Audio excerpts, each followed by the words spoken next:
Hey everyone, great to see you all here already in the live chat. Welcome to A Frisch Perspective Live. I have as my guest today Dwayne Green. He's a pastor, YouTuber, astrophotographer, student of New Testament textual criticism. He does it all, and he does it from Canada.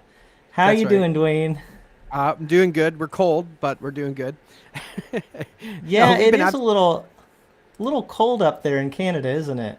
Yeah, we've been absolutely spoiled for the last 2 weeks. It was above zero, and then all of a sudden today, -10 Celsius for you Fahrenheit viewers.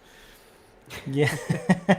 Well, thank you for converting that for us, because I have no idea when you use Celsius what you're talking about. So I appreciate the interpretation there. But I actually I wanted to show everybody this, Dwayne, your morning routine. Yes. We actually have footage of your Canadian morning routine. This is Dwayne. Warriors rise, it's time for war. Sharpen your axes, man of steel.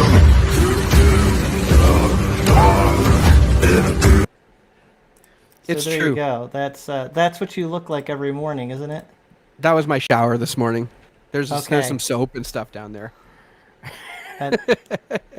That is great. Actually, you did send me a picture. Now I'm gonna have a hard time finding it, but you do astrophotography. That's right. Yeah. Yeah. So when you're where you live up in Canada, is it really clear up there where you live? It's very clear. So we live on the northern Bruce Peninsula, and there's no major cities around, so the light pollution is none. So for the nerds out there, it's a Bortle class 1 to 2 sky, which is pretty much light pollutionless. So the stuff we can see up here is absolutely amazing. Yeah.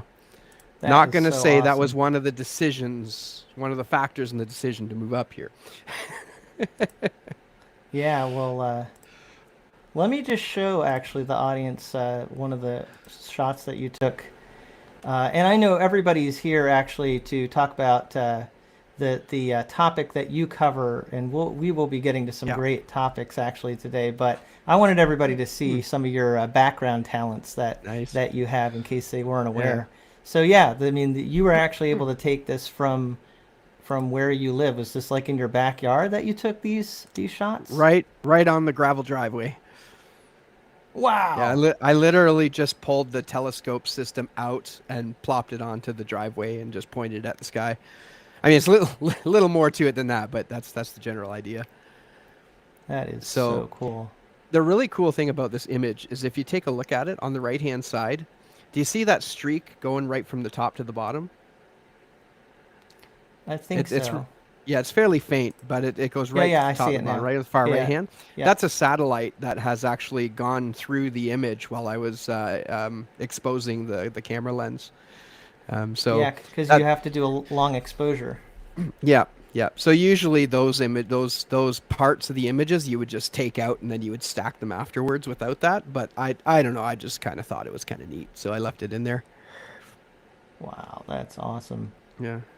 That is really, really fascinating. And I've done a show before with you where we talk more about your That's astrophotography. right. Yeah. So if anybody's curious, you can go back in my archives of my channel. I forget how long ago it was, but if you look up Dwayne Green Frisch Perspective, it'll probably show up on the YouTube search. And Yeah. I want to say hi to people, kind of see where Yeah. people are watching from. We've got Red from Scotland. That's awesome. It's always cool to see people watching from the future over there in Europe. Well, Scotland. That's great. And Yeah. what else we got here? We got Andy in the Houston area. Great to have you here. And Ooh, what another else? Canadian. Okay, here. This I know this guy. He's got my last name. Good to see my brother Alan in the chat, watching from New Jersey, and he put the temperature in a system I understand, Fahrenheit there, 60 degrees in New Jersey. All right. Nice and warm. Yeah, and then we've got Canada represented here. I noticed that Johnny Mack from what's that called? Bible Night in Canada. I saw Canada. that there. Yeah, Bible Night in Canada. He asked if he was early. Yes, that's another Canadian there. So do you feel at home? I do. Yes, I Yeah, feel right at home. yeah, that's great. And then we also have Kentucky represented here now. And we've got some good topics actually, and one of them I think is related to Kentucky. Kentucky's kind of in the spotlight right now. That's right. So our topics today are going to be textual criticism, Bible translation, and we're thinking of getting to the topic of revival. Asbury. Yeah, the Asbury revival, and I don't actually know a lot about that college, but that is in Kentucky, isn't that right? I Yeah, think. yeah. If Whitmore, I'm wrong, Kentucky? I'm sure the audience will let me know if I'm right or wrong. But That's right. we're looking forward to talking about these things. And as we talk about textual criticism, we will be mentioning a debate that's coming up, which I know I'm very interested to see. It's Yes. James White and a guy I've never heard of before. Have you heard of this person, Thomas Ross? I have not. No, no. But it's going to be an interesting debate for sure. But I don't know who Thomas Ross is. Yeah. Well, as we get into talking about the subject, I mean, they have here the LSB versus the KJV. This is a very fascinating, intriguing, and obviously sometimes very heated topic for people Yes. to talk about. But you talk about textual criticism quite a bit on your YouTube channel. That's Yes. one of your areas of key interest. So it's a great topic, and we're gonna let you answer. Solve all the questions that people have. But yeah, That's if right. people have comments or questions, we want to see that in the comment section. Yeah, absolutely. Definitely want to see what people have to say. Yeah, it's one of Let those me- topics that everybody's super passionate about, right? So, Exactly, and I know you're particularly passionate about it. That's actually on your Twitter here. that's right. Textual criticism, discussing New Testament textual criticism. So it's perfect. This is right. your topic. This is the topic that you focus on a lot. And That's right. what's interesting though is you have a perspective that is maybe it's not the most mainstream perspective. So No. on one hand, you're not KJV only. On the other hand, you're not really subscribing to the what a lot of the modern versions use. So Right. it'd be interesting to hear. And again, as we talk about these topics, we'd love to hear the We'd love to That's hear right. the audience The perspective. comments. Yeah. Let's hear it. Now, one other thing I should mention before we get into this topic directly is I do Bible giveaways on my Friday live shows. And last week, I offered the NET Large Print Thin Line Bible in genuine leather. And I'm going to announce the winner of that now.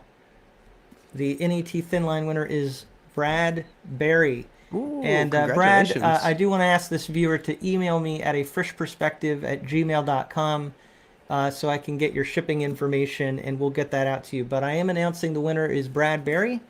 And I'm going to be, in a little bit, as more people get into the chat here, announcing a new Bible giveaway for this week. So I will let you know in a little bit what our Bible that I'm going to give away this week is. The hint is that it is a translation that our guest Dwayne really likes. I know what it is. So I know think what it is. You probably Very have good. a guess, at least to which translation it is. Can I get enter the contest? Absolutely, absolutely. Actually, Yes, I have enough Bibles here to shake a stick at. Even though if you win, it means I have to pay Ship it to shipping to Canada. Canada. That's You know, right. but But it's I'm worth gonna it. get It's stuck. worth it. I'm gonna get stuck with the duty. Oh yeah. I- Okay, so I- you have to pay I- too.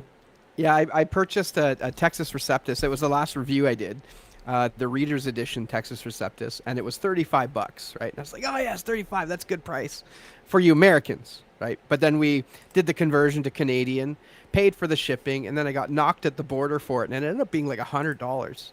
Just nuts, just nuts. Wow. You guys aren't treating us Canadians very fairly. Yeah. Sorry about that. But no, it's Um, totally worth it anyway. Yeah. Well, I like doing these Bible giveaways, and I will make it available to people internationally. Most of my audience is in the U.S., but I don't want to limit these giveaways if I can. I certainly want to try to get it to anybody in the world who's watching. So that would include Canada too. And I see we definitely have Canada represented today with you and in the audience. That's great. But I hope as we get into this conversation, I don't forget to announce the Bible. So you remind me, Dwayne, and audience too, remind me if we get too far into this conversation and I still haven't remembered to announce what the Bible is for this week. All right. So the big topic with textual criticism, I mean, you see it here, and I'll bring this debate up again just because I want to announce that this is coming up this Saturday. I don't know how available it's going to be online for live stream, but do you know anything about it, Dwayne? I don't know. The first time I heard of it was actually from you. So Okay. when you announced it back when we were going to look at this. Yeah, but I'm thinking eventually it's going to be available online, the replay of it. I'm and, going to guess, and just about anything James White does is usually Yes. available online. So I can't imagine it wouldn't be. So for people who don't know, James White, he has he does apologetics ministry. I think it's Alpha and Omega Ministries is the name of it. Yep. And he has a show called The Dividing Line online, and he's done a lot of debates, and he would take more of what you call critical text position. And if you don't know what this stuff is, we'll talk about it and explain it a little bit. So that's where the LSB would hold to the New Testament critical text, and then the KJV uses in the New Testament the Textus Receptus, right. and Thomas Ross is going to be defending that.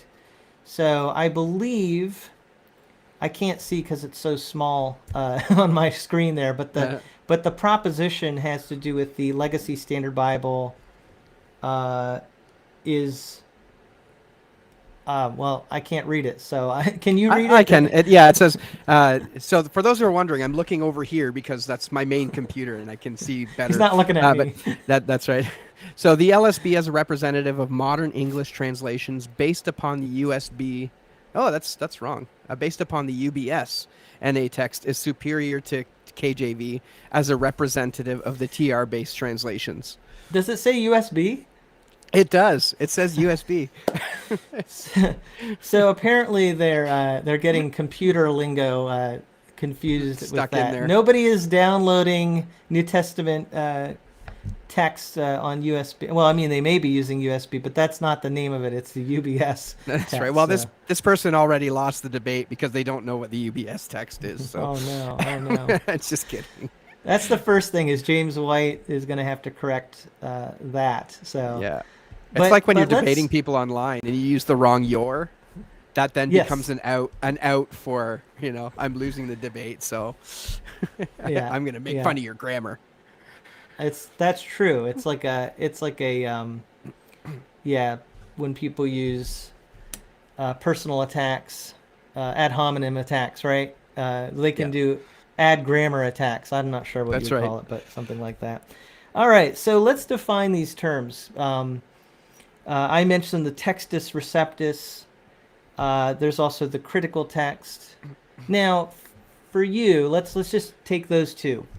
Yep. For you, how do you define those? Like, if you're meeting someone and they're like, "Hey, someone said that I shouldn't use the critical text, and I should use the textus receptus," or vice versa. Like, and they don't know like what do those even refer to? So what would be your basic way of talking about those? Yeah, I mean, if we were to go like just super simple, I have 5 seconds to answer the question. I think the TR is probably better than the critical text.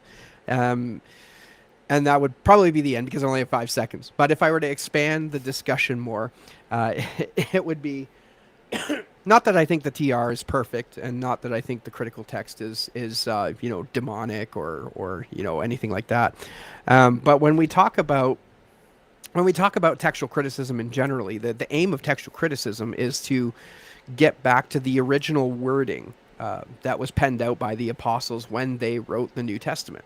So when Paul is writing his epistle to the Romans, or when John is writing Revelation, what did they write? What were the exact letters and words that they write? Now that's the aim of textual criticism. Now, there's been a little bit of a turn in that, at least in modern critical thinking, and I'm not going to blame all of modern text criticisms for adhering to this, but there is a drive now of going from finding the original to finding the oldest available archetype, right? Which is not necessarily what came off of the original pen, but what it looked like maybe very shortly after it did. So there seems to be a little bit of a shift in direction in that way. And some people find that problematic, some people don't. And it ties very closely into the discussion about preservation, right? How did God preserve his word? We know the apostles wrote down the Bible, and we know that we have something that resembles closely what that is, but how closely does it resemble that? And how did God get that through the ages? So depending on your view, will determine which textual camp you're in. So if you're a Textus Receptus person, I spent some time talking with the confessional bibliologists. They're Textus Receptus adherents, that they wouldn't go beyond that, and they would say that the original is found in the TR tradition. So they've basically put themselves into the TR camp, and they would say the TR is better. It's almost perfect. I don't think I've heard them say it is perfect, but they would often refer to Scrivener's or even the King James Version as being the one that we ought to use today. Then on the flip side, we have the critical text. And of course, the critical text started with Westcott and Hort back in 1881. Of course, there's some precursors leading up to that. But all of our modern critical editions are basically stemmed or descended from the work of Westcott and Hort. Now, things have changed a little bit. We often hear about text types. So, Alexandrian, Byzantine, Western, Caesarean text types. But with some new advents in text criticism, new ideas of thinking. With CBGM, for example, coherence-based genealogical method. That's what it means. How does it work? I don't know entirely. I'm going to have a couple guests come on the show and talk about that a little bit. But it sounds like it's some sort of computer system that determines, or I should say matches up readings that makes it easier to make decisions. And again, I think there's some there's some pros and cons to that sort of thing. That's sort of the next logical move in modern textual criticism. And where was I going with that? I lost my train of thought. It's easy to do. You have a lot in your head because you've Yeah. thought about these things so much. But what I think is important at this point is just so people know, the Textus Receptus is from kind of an English speaking perspective. It's more of the traditional text for us. Right. It's the text that was compiled, we could say, in the 1500s, around the Yes. time of the Reformation, used for the King James Version as the New Testament textual basis. Whereas the critical text was compiled more, as you said, in the 1800s, 1800s. and scholarship since then has continued to contribute information toward that. So you lean really, when all is said and done, to that more traditional text. But someone like, I'm going to pull up the debate thing here just so people see it again. James White would be a critical text guy, and Thomas Ross would be a Textus Receptus guy, I would assume. So in this debate, when you're listening to it, you're going to be a little bit more like on the side of Thomas Ross, essentially, I would say. Even though you may not agree with his arguments, you would probably agree more with his Well, maybe not, right? Because I don't know who Thomas Ross is, and if he's arguing for the KJV, right? I'm not a King James Version onlyist. In fact, I like the TR, and I think it's better than the critical text, but I don't think it's the best option, right? So this is where we get into kind of defining those terms a little bit, right? So I would consider myself a Byzantine prioritist. Which is very close, but not exactly a majority text. Majority texticist. I don't know how to say that. Majorityist. So you have to ask Dr. Matthew Everhard. Likes the majority text, so that's right. He'll have to tell us how to correctly label him. What do we call him? Yeah. So really, in the discussion, we often talk about two camps: the critical text and the Textus Receptus.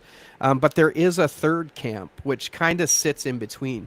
The third camp recognizes that there's a need for textual criticism, that middle camp, but the need for textual criticism doesn't go to the extent in which the critical text has gone.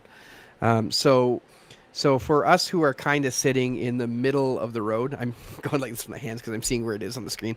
For us who are kind of in the middle of the road, we just simply say the critical text has gone too far, and I can't bring myself to the level of certainty to say that the TR is it, right? So we say, yes, some textual criticism needs to be done, but it's not to the extent, it's not as much as the critical text, and we don't go to the certainty of the TR. And of course, there's a number of reasons for that. So the majority text is kind of an intermediary position between saying that the traditional Textus Receptus is the only one, and the critical text saying the Textus Receptus is wrong, and we need to be really using the 1800s on scholarship view of the New Testament. Is that right? The majority text would tend to be a little bit more intermediary between the two? Kind of, sort of, right? It is in the sense of the final product, right? So the final product of using a majority text procedure in developing the Greek New Testament, that sounds weird, developing the Greek New Testament, would be something in between the critical text and the TR, but it would more closely resemble the TR. That's just based on using the principles to produce the text. But if you're looking in terms of theology, like the theology of preservation, then the majority text position is not halfway between, right? In fact, the majority text position would find itself probably more closely aligned with the critical text position than the TR. And you say, well, how is that the case? How is that the case? It's because Textus Receptus adherents have a very narrow view of preservation. And oftentimes that very narrow view comes down to jots and tittles, right? Matthew 5:18 about Jesus preserving the law. and not a jot or tittle will in no wise fail until all things be fulfilled, right? So they would say that we have jot and tittle perfection, and it's found in the TR tradition. Our theology of preservation doesn't work in that way, right? Our theology of preservation says, well, God inspired the originals, and he preserved them to a level of accuracy, but not jot and tittle accuracy. And I think we can say that just by simply looking at the evidence and looking at the Bible. I've been having a lot of discussion with Brian Ross, actually. I don't know if you can leave a link or something, but he's a King James guy, but he's very realistic about the information that's out there. And so he's come to the discussion with a talk about something called verbatim identicality and content equivalence. And so the idea behind this is that, how did God preserve the Bible? Does he need to do it with jots and tittles, or does he do it based on content equivalence? And his reasoning would be something like, if I were to say to you, I'm going to the store at 7:30, it's the same thing as saying at 7:30, I'm going to go to the store. They're not verbatim identical, but they are equivalent in content. So whereas, a TR only or a King James version would say these are the jots and tittles, we would say, no, that verse is referring to something else, i.e. Jesus' fulfillment of the law. And as long as the content is equivalent, then we don't really have an issue with preservation. Mm-hmm. So, go ahead. Yeah, I want to clarify here, because I said the majority text position, and you kind of said in some ways it resembles the critical text approach. Do you see your approach as fitting what the majority text position approach is, or are you distinguishing yourself from the majority text by saying you're a Byzantine text person? Because and that's what we need to make sure we define here. Yes. What do we mean by Byzantine text versus majority? Because I get the feeling from Dr. Everhard, he sees you and him as being very similar on a similar We are very page. close. Yeah, okay. Yeah, we are very close. Yeah. So I just want to clarify, though, when I say that the majority text is similar to the critical text, I mean that in theology, right? Not necessarily in procedure. So everyone's going to use a different procedure to just decide on readings. So we can argue about what procedure we're going to use, but we don't argue whether textual criticism is necessary. Whereas the TR advocate group will say no, textual criticism is no longer is no longer necessary. So that's the distinction there. So there's a theological distinction that brings majority text closer to a critical text idea. So you look a little bit like you're confused there. Did I get that right there, Tim? Oh, you're doing fine. I'm just trying to do two things at once, and gotcha. keep an eye on our chat. But the audience is focused on everything you're saying, and and I think that's good. Yeah. So, but did you say anything yet about Byzantine versus majority? No, I just wanted to clarify the relationship between majority and critical. Yeah. So now Byzantine and majority. So I like to make the distinction. They're really similar. Like the text that comes out after you've done the procedures and everything, they're very similar. Very similar. I think they're probably closer than the Byzantine is to the TR. But the term majority tends to reference nose counting. So when I say majority, you think, okay, well, then you have a reading here which says Paul and Barnabas went to Jerusalem, and 97% of the manuscripts say to Jerusalem, but then you have 3% of the manuscripts which say Paul and Barnabas went from Jerusalem. So a majority text advocate would just simply say, okay, we counted that, and it's good to go. And that works for a large chunk of the variants, right? For most variants, it's pretty cut and dry based on a numerical count. But then you run into situations, especially in Revelation, where the split is not two ways, or where the split is really close amongst 3 or 4 different variant readings. Like maybe you have 4 variants in one passage, and it's like 25% each. Well, then what do you pick? There's no clear majority, and So you have to take some principles of textual criticism to decide that. That becomes very difficult to do based on a numerical basis. And if you take a look at Matthew's stuff, he kind of ranks in order of what kind of evidence he would use to determine a reading.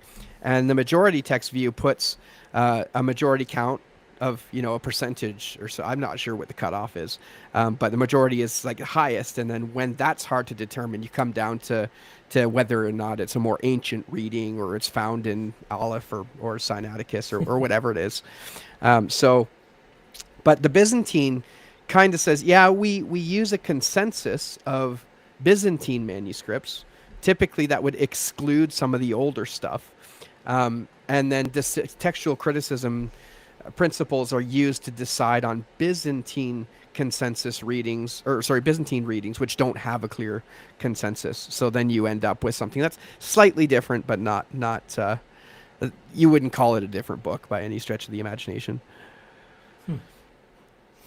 Okay, so are you saying then that really the majority text and the Byzantine text are pretty similar overall, but there are just some judgment calls that would be different because of majority text taking a much more mathematical approach versus the Byzantine text taking more of a family-oriented approach? And let's we'll try not to be too technical here. Yeah. Byzantine text, because there may be people who are just totally lost right now. Right. What is it exactly? Is this a family of texts, and how would you even determine what the family says if it's not based on majority? Right. So the Byzantine family is represented. Okay, it's a grouping of manuscripts which have very similar readings. They're very consistent. They're relatively coherent. And it makes up basically the largest portion of the Greek manuscripts that are available to us today. So according to the Robinson-Pierpont Greek New Testament, in his preface, he writes that the Byzantine manuscripts and lectionaries make up 95% of all the available Greek manuscripts we have today. So it's a very large, coherent group. And then, of course, inside that, there are other groupings. Like you can group, Byzantine KX, which is the biggest Byzantine grouping. There's another Byzantine grouping called KR or Family 35, Wilbur Pickering stuff, if you've seen that. And then there's other smaller families among that, but KX and KR are the biggest Byzantine groups. But again, even amongst the different groupings of Byzantine manuscripts, they are relatively coherent, and they're seen as essentially a family of manuscripts. Mm-hmm. Okay, yeah, but how does that relate to majority? Because isn't Byzantine the majority of texts? Yes. So Byzantine as a whole is. But then when we look at Byzantine priority, we're mostly concerned with KX, which is that one stream of Byzantine manuscripts. So the differences between KX, which is the biggest Byzantine family, and the rest of the Byzantine families, very, very, very small. In fact, I'm going through every single variant between the Byzantine and the Textus Receptus, for example. And the Textus Receptus is definitely a Byzantine type text, for sure, no question about it. There's some critical text readings in there, a little bit of Latin influence. But the amount of differences that I'm seeing, and that's been like a series on my channel. I just did 5 episodes of it, just going through these variants one by one, and most of them, for the most part, make zero difference. They don't make a difference to our translation or even the way that we would understand the passage. I think it may be a handful, 5. I think I consider them to be substantial differences, and even substantial is a relative term because they really don't impact how we understand the passage. Yeah. Okay. So I just want to make sure I understand this very clearly. Yeah. But a question that might help me understand it is, what would be an example of something where you wouldn't take the majority of text within the Byzantine family? That's what I'm a little confused by. Oh, I see. I gotcha. Here's what I really want to know. What is the difference between Dr. Everhard and you? And is it, again, with him, I feel like it's just almost semantics, like, well, we just call it something different. But what I heard from you sounds like, no, there actually is a different approach. Yeah, and what I want to know is, what would be an example within the Byzantine family where you would say, I disagree with the majority here? I don't have a direct answer, but one I'm looking at actually is I mentioned it briefly, is in Acts 12:25. And the question is where did the apostles go to or from? To Jerusalem. Let's put it up here. Let me pull that up here. Sure. Acts 12:25. Acts 12:25. Yeah. All right. And you can start talking about. I'll try to see if I can pull it up Yeah, as just- well. Pulling it up here. Acts 12:25. So we're gonna. Oh, while you're doing that, Dwayne, it's a great time for me to tell what Bible we're gonna be giving away. That'll give you a little there time you go. to pull up. I should have thought of that actually.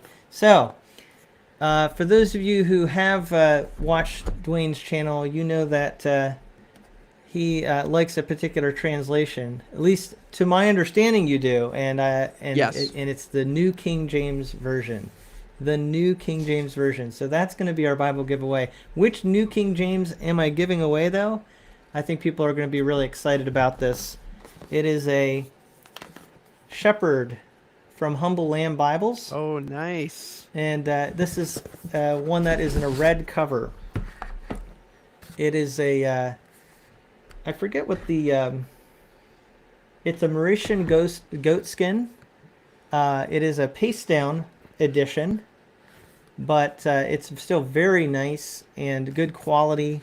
Red with gold page gilt and red under gold page gilt, and the red goat skin cover. So that's going to be our giveaway. Is the, let me get this right here. Oh, the Shepherd from Humble Lamb, the NKJV Bible, and if you want to be entered, have your name put in for the drawing, then you just email me at afreshperspective@gmail.com and type Shepherd NKJV in the subject line. Please type that into the subject line so I know you are entering your name into the drawing. And next Friday, when we do the show next live, the live show next Friday, I will announce the winner of the Shepherd NKJV Bible. All right, so that's this week's giveaway. And we'll go back now to our topic. And you pulled that verse up, Dwayne? I did. I got it on my main computer here, so I can't share it, but that's okay.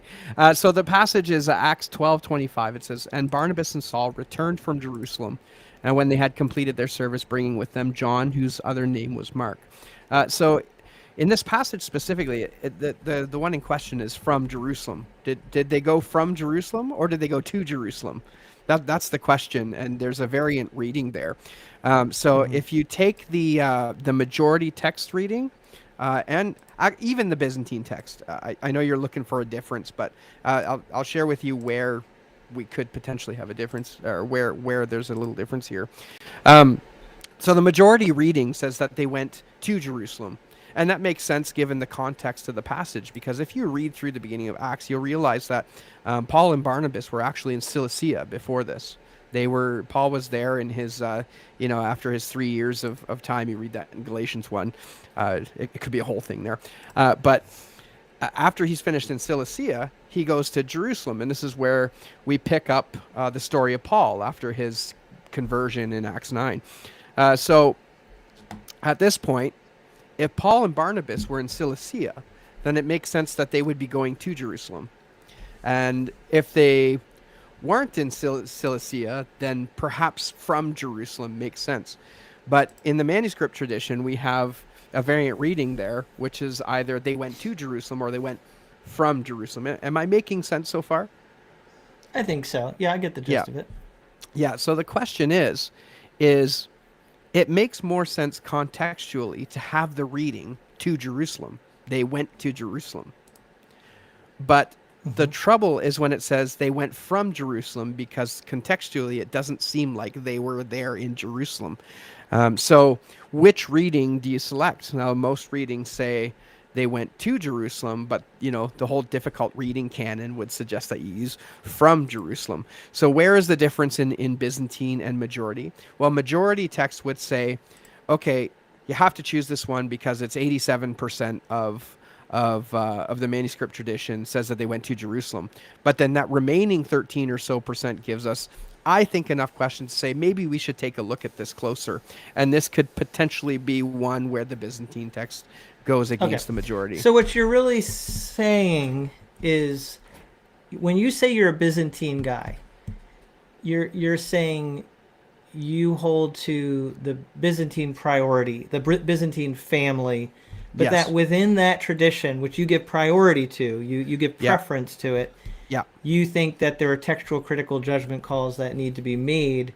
So the upshot of that is, if I understand, you're almost like a modified Textus Receptus Well, approach. or you see it as a critical text approach that Hmm. doesn't have the a priori issues with the Textus Receptus that Westcott and Hort had. Right. Right. Yeah, because really, Yeah. really, what happened with the current textual critical methods is Westcott and Hort had apparently some breakthrough work done, and almost immediately they had suggested that the Textus Receptus was based on some sort of editing, and we call that a recension, right? And so that theory went throughout the next 100 years or so, almost unquestioned, until people started saying, "Hey, where's the evidence of this recension?" And nobody ever pulled up any evidence that Lucian of Antioch had actually done this recension that made what became known today as the Byzantine text or the Textus Receptus. So modern textual criticism, I think, is still overshadowed by that sort of, thinking behind it. Now, it's not. I think it's getting better. Like, for example, CBGM, which we talked about a little bit earlier, is tending to lean toward more Byzantine types of readings. And if you recall earlier, you're talking about the 4 different types of texts: the Western, Caesarean, Alexandrian, and what was that? Alexandrian and Byzantine. Of all those text types, CBGM says they don't exist. We can't demarcate them properly. We just can't. But we do acknowledge that the Byzantine family still has a bunch of similarities we can track. So even in the updated way that textual criticism is being done, there's an acknowledgement that the Byzantine text still maintains a lot of coherence. So it's still technically seen as a family, which is quite interesting. So, Well, kind of just to address an audience question here, Dwayne, which is the NKJV Byzantine or Alexandrian text? So that's very related to what you're talking about here. yes, yeah. So the New King James Version is a Textus Receptus text, and it's very close to the Byzantine. Yeah, Right. before But there all would be people who would claim Alexandrian influence, like in the footnotes, maybe. yeah. Just to address any questions that are raised, because the KJV only groups can be very confusing to people. Yes. Because they will say things like the NKJV is corrupted by the Alexandrian, but what they mean is there are footnote readings that say something maybe about it. Yeah, so I have seen, and just to defend the New King James Version a little bit, can I do that? Absolutely. I have I'm giving seen one some- away, so go ahead. Yes, I have seen some people argue that the New King James Version is not a Textus Receptus translation because it deviates from the Textus Receptus on a number of readings. But then when you actually look at it, what you find is that they are translating the Textus Receptus. They're just choosing a different word, right? So they're using the Greek text, the Textus Receptus is the base text. They're just choosing a different word than the King James Version. The only example where I've seen where it's actually different than the TR, the New King James, is 1 John 3:16, where it says, by this you know the love of God. The New King James Version doesn't have of God there, and that's the place where it departs from the TR, sort of. Because if you look into other editions of the Textus Receptus, I think the Stephanus 1550 also doesn't have of God in that passage. So it's still, utilizing the Textus Receptus as its base text. So any claim that the NKJV doesn't use the TR, in my opinion, are unfounded. Yeah. Oh, back to your to the passage in Acts 12, though. Jonathan mentioned that LSB says to Jerusalem and the ESV says from Jerusalem. Right. The majority text, if I'm reading these footnotes correctly in the NKJV, says the majority would be to Jerusalem. So in that case, the LSB is following the majority reading, which I can't help but keep bringing it all back to Dr. Everhard because he just come out and said, I'm a majority text person. That's right. But the ESV, which he really likes, in that case, isn't majority text. And you could correct me on this, but the ESV in general is really more of a critical text That's right. translation, right? Yeah. Now that's also not to say that there can't be intrusion. I'll call them intrusions, right, from the majority text, because what happens is when a committee comes together to do a translation, oftentimes they don't think that the critical text reading makes sense, and they will change that to the other reading that's available in the text.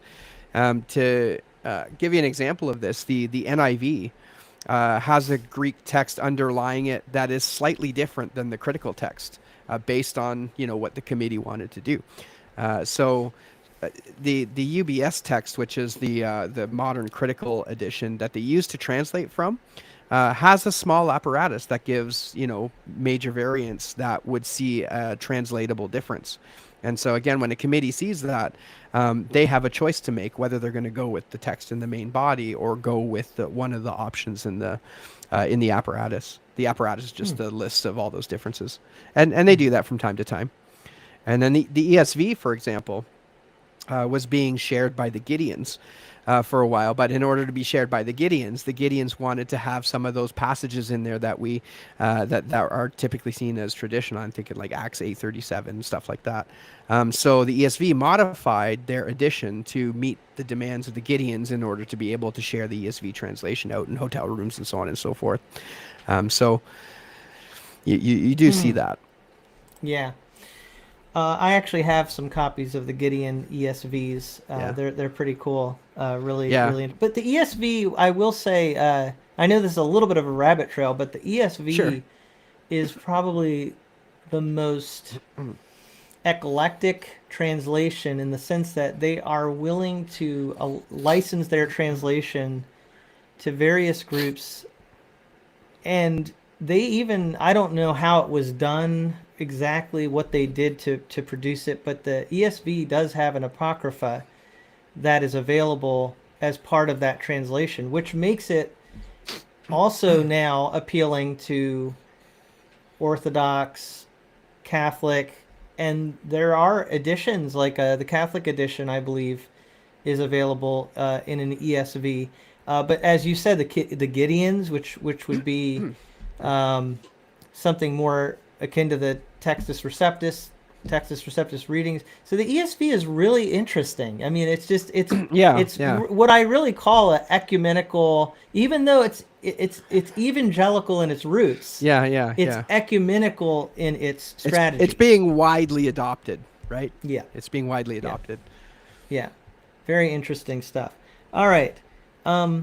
So you've probably already hinted at this just in what you've said, but what are the reasons, like, for, just I guess to ask it bluntly, what's the case for the Byzantine text? I mean, let me just really make it challenging for you, Dwayne. If you had to debate James White, I would not do it. Even if I knew 100% what I was talking about, I would not do it.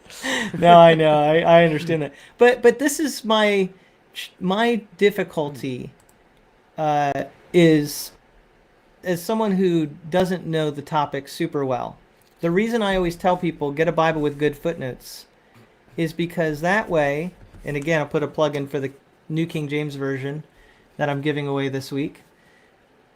And what I like about the New King James Version is you have all the footnotes. And the footnotes tell you that some of the different readings of different textual bases. So that way, even if you don't know for sure what to make of all of it, at least you have that information available to you. You know what different texts say. So my question then is, when I'm looking at the situation, and I tend to say, okay, because I have great scholars on this side, great scholars on this side, I just want to know, okay, what's all the information? The New King James gives me that information. The Holman Christian Standard Bible would be another really good example. Even though that's more critically text-oriented, it still has really good footnotes. Right. But here's the thing. I use those because I really feel like James White, for example, seems to know what he's talking about and have studied it, and yet Right. he comes to a different conclusion than other people who've studied this issue very Right. thoroughly. Right. So why don't you listen to James White? Why- I don't mean you I don't you mean about like everything. James White. Yeah, no, No, so the real question is why would I accept the Byzantine in favor of the critical text, right? I don't think it's about And I'm trying to accepting explain James to you, White, right? what Yeah. I'm trying to explain is for someone like me who just looks at the debates, Yeah. it's very challenging because, Yes. Yes. James White, for example, has argued against the King James onlyism and Yes. wrote a book about that. But I think in writing about that, he ended up, really, uh, advocating his view of more of a critical text position. So it kind of pulls at you. You're like, well, so many translations use the critical text. So the burden of proof has really become heavier for Right. those who hold to a Byzantine position. Yeah. So that's Yeah. why I'm just saying all this to let you know how hard it is for someone like me Yes. to Yes. know what to make of all of it. Yeah, yeah. So I think ultimately, when you really boil down the discussion, uh, it comes down to two points. One, are we going to trust the oldest manuscripts, or are we going to trust the plurality of manuscripts? In my opinion, I think that's where the textual criticism discussion really boils down to. And I would take Mark 16, 9 through 20 as a case for why we shouldn't necessarily rely specific. And this is me trying to make a case for Byzantine priority, right? I'll take Mark 16, 9 through 20 as a case why we don't necessarily, why we can't necessarily rely on only the oldest and best, right? Because out of 1,400 plus manuscripts that contain the long ending of Mark, unless it's damaged, they all contain the long ending, with the exception of Sinaiticus and Vaticanus. There's one other manuscript, but there was a recent paper discussed that said that the manuscript that one was copied from was damaged at Mark 16, 9 through 20. So it's no longer a witness against the long ending of Mark. So in the Greek tradition, we only have those two manuscripts. And then in those two manuscripts, there's weird stuff going on at Mark 16, 9 through 20, which makes you question a little bit more.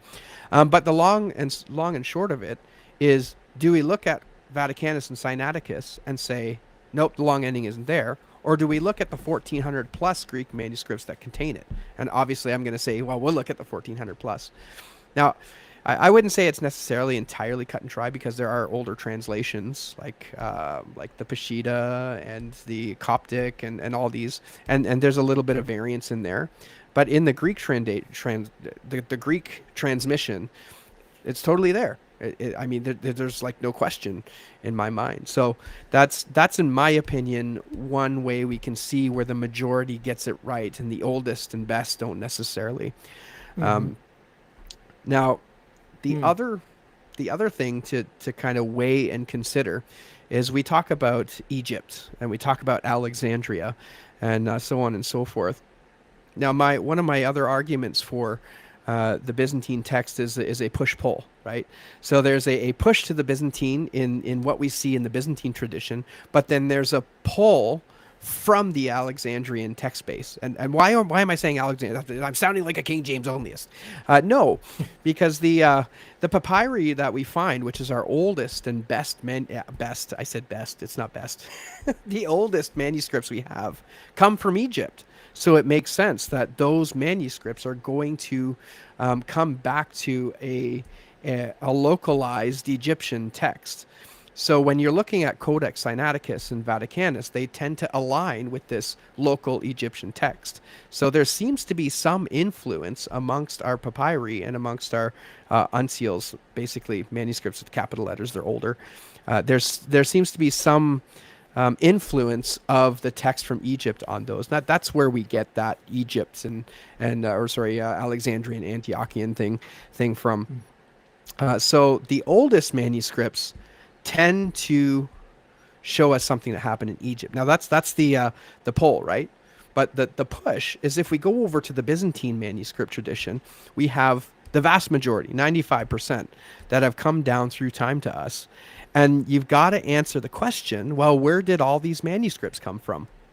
Right? Westcott and Hort's answer was, well, it was a recension. Lucian, in the, I think it was the 300s or so, he edited the text, and that's what propagated.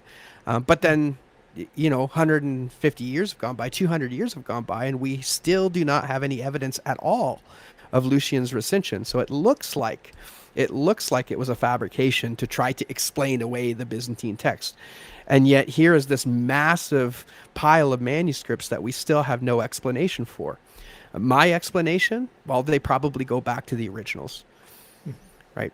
You take Providence, for example. There's a chapter in Harry Sturt's book. So I was talking about this with Stephen Hackett on his channel. He's got a great channel. It talks about this stuff too. And Harry Sturt's, the New Testament Textual Criticism and the Byzantine Text Type, very good book. If you want to learn some stuff about it, get that.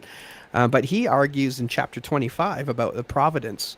The Byzantine text tends to come from the school of Antioch, which was known for their literal interpretations of the scripture. And when you interpret things literally, you tend to see the words as very important. But the school in Alexandria, again, this Egyptian text that tended to interpret the scriptures allegorically. And of course, when you interpret the scriptures allegorically like that, you're not so inclined to worry about individual words in such a way. So that's part and parcel of it. And then the biggest one, in my opinion, the biggest evidence is that the area surrounding the Byzantine Empire, right, Syria and the East and all that, that's where all the epistles were written to, right? Galatians, Ephesians, the Thessalonians, the gospel circulated first in Syria. This represents a provenance that comes directly from where the New Testament writers were originally addressing. And those got propagated through the Byzantine kingdom. So those, I think, are probably the best arguments that we have for Byzantine priority. Yeah.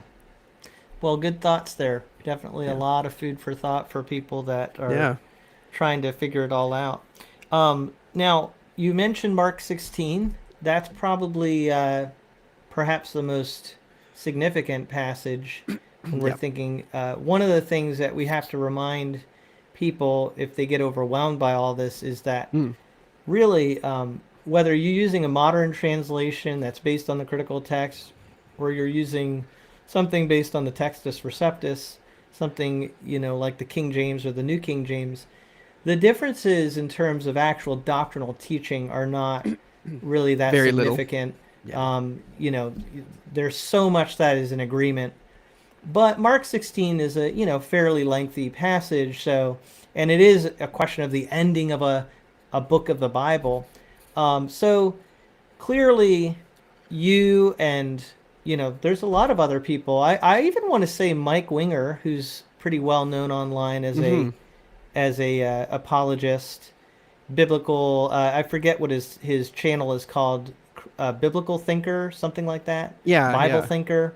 Yeah, I think he did a dive into the long ending of Mark, and I don't want to quote the wrong thing, but I got the impression, if I remember correctly, that he leans toward the long ending. So there's really that's a strong that definitely is one thing you have in your corner. As someone who holds to a Byzantine or a majority text is the long ending of Mark. A lot of people would say that there's some. It'd be interesting. I don't know what James White would say. I doubt he'll ever come on my show here because he's he's got quite a big audience. But I would love to know what does he even think of the long ending of Mark? Yeah. Actually, James has some videos online. You can go and check it out. He does not think the long ending of Mark is original. I can't remember which video it is, but I saw it somewhere. I'm not super surprised because again, he's critical text oriented. In fact, I've been trying to get him and James Snap Jr. to do a debate on the long ending of Mark. I think that would be the most epic text criticism debate to see. But still James doesn't want to do it. Yeah. Interesting. Yeah, but I'm even hoping. John I'm hoping to see something change there. I would be more than happy to host them to debate that. There you go. There you go. You could be the moderator. Yeah. But John MacArthur is very conservative, obviously, but he also, I believe, holds Yeah. to the short ending of Mark. But again, I mean, John MacArthur is pretty up there in age, and he was probably trained at a time when Right. critical text theory was extremely popular and had even really made its way into more conservative circles. So do you get the sense that academia has backed off a little? Did I hear you say that before? They're maybe not quite where Westcott and Hort were in the way that they look at the whole situation. So the ECM, Ethico Critica Major, is kind of like the newest Greek New Testament project to try and catalog all the variants and stuff. They have changed 37 readings in the Gospel of Mark to be more Byzantine. So less critical text, more Byzantine. So there's definitely a shift, and I'm happy to see that. Maybe they'll just keep shifting, and then all of a sudden they'll be like, "You're right, it was the Byzantine text all along." Well, here's the question though. I brought up Mark 16 because I feel like that's the easier one. I think there are harder ones though. I think. Oh sure. Like Romans 5:1. Okay, Romans 5:1. There you go. Yep. Yeah, let us, what is it? Being justified by faith, we have peace with God, or let us have peace with God, right? The difference is one letter, Omicron, Echomin, or Omicron, Echomin. They're pronounced the same, right? That's the difficulty. But that was a tough one. But that's easy in the sense that you know why that would have happened. But it's not easy in knowing which one, right? Well, I'll give you that. But I'm thinking of like, I think a real practical example would be the Lord's Prayer. Did the original autograph have for yours is the kingdom and the power and the glory? Now, I think from a traditional, kind of that perspective of church history and obviously experience, what most of us have been taught, it's there's that leaning toward the long end, but when you're thinking of it from like a critical perspective, I do understand the logic of well, we have what Jesus said there. Why would someone take that out, right? Yeah. If it was original to the text. So, any thoughts on the Lord's Prayer? Yeah, I'm actually glad you mentioned that one. It's totally a Byzantine reading, right? It's in the Byzantine text. Yes. It's in the majority text. It's in the Textus Receptus. But the reason I'm glad you mentioned it is because I'm actually going to be talking to Stephen Boyce on Sunday night. We're going to be recording an episode, and we're going to be talking about that exact variant. So he had mentioned it in a discussion with Will Kinney, who's kind of a notorious King James Version onlyist, and they were talking about the ending of the Lord's Prayer. And so I reached out and said, "Hey, you want to come on and talk about it?" So he's going to come on and talk about it. So we'll be able to go a little bit further in depth. So can I plug my channel? Absolutely. So if you want to see that discussion, pop over to my channel and subscribe and hit the bell and all that good stuff. And your channel it's going to be an awesome talk. Is at Dwayne Green, correct? Yeah, easy peasy. It's just Dwayne _Green, I believe. But if you just type in Dwayne Green on YouTube, you will see, and I can actually, I can pull up your Twitter again because I think it's the same picture. Yes. That you have there. So what you're trying to say is you're going to, you're going to actually have that issue of the Lord's Prayer addressed. Yes. In an upcoming video on your channel, but very just very by likely way a of, video series. By way of preview, do you find that to be a difficult passage? No, not from a Byzantine perspective. It's pretty settled. Okay, but from those who you're trying to convince, from the broader perspective, do you just find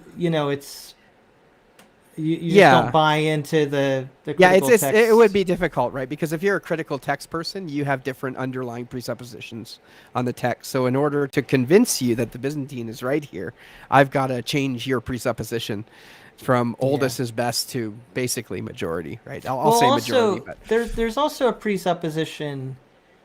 It's not to me the oldest. That to me is just one factor. It's what is the most likely situation, right? And that comes into play with textual criticism. You mentioned it actually within the Byzantine tradition. What is the more likely scenario? Yeah. Given the data we have, and that's all I mean with the Lord's Prayer. Other than tradition, I mean, it actually is a nicer ending, obviously. That's right. But that's the point. Why would you not have that ending in a text if it is such a good ending, unless, it makes more sense. I think a lot of critical text people would say it makes more sense someone added that rather than took it out. But, that's maybe your discussion will pull people a little bit I'm curious on that to see issue. I'm curious to see what Stephen has to say about that. So it'll be really interesting. Yeah. Because I hope he will try to make the case, because there's always people. He will. He's convinced. So that's what kind of propped my attention up. I was like, cool. Let's see. All right.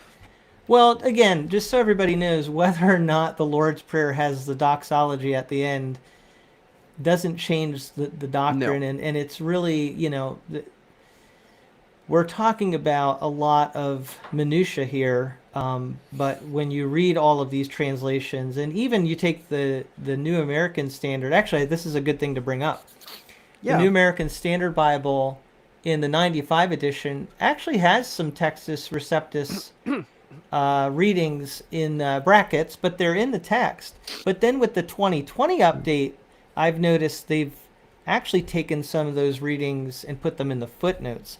Now, that leads me to believe that even though scholarship might be becoming more open-minded about majority, texts and stuff, it's fascinating that a lot of these translations, even the NASB, I mean, that's a very conservative translation, is willing to even move more toward the critical text. Right. So I'm not sure what that says, but do you have any thoughts on that? Right. I mean, one thing I can maybe think of is like you have people like John MacArthur, right? And he's very clearly a critical text guy, and he basically drove the train as far as the Legacy Study Bible is concerned, which is, as we all know, kind of like the next step for the New American Standard Bible, or at least a response to the updating of it. So I think you get some of these heavy hitter names that really influence how those sorts of things go, right?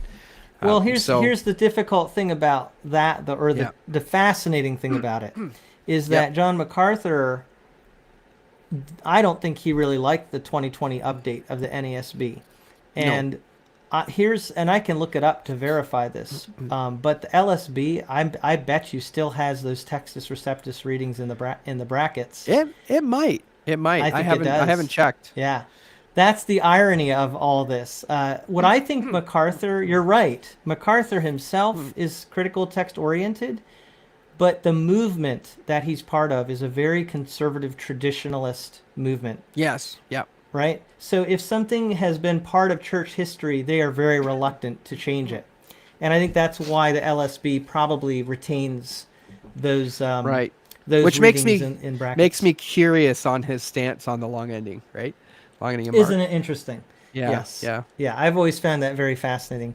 All right. Well, the thing I want to get to now at this point in the conversation are the options for people, because we get asked, you and I, Dwayne, get asked questions about for those who are in more of the Byzantine text, Textus Receptus, the spheres of theology and the circles, the theological circles that lean toward that. So maybe they've grown up in a King James background, or they've used the New King James a lot.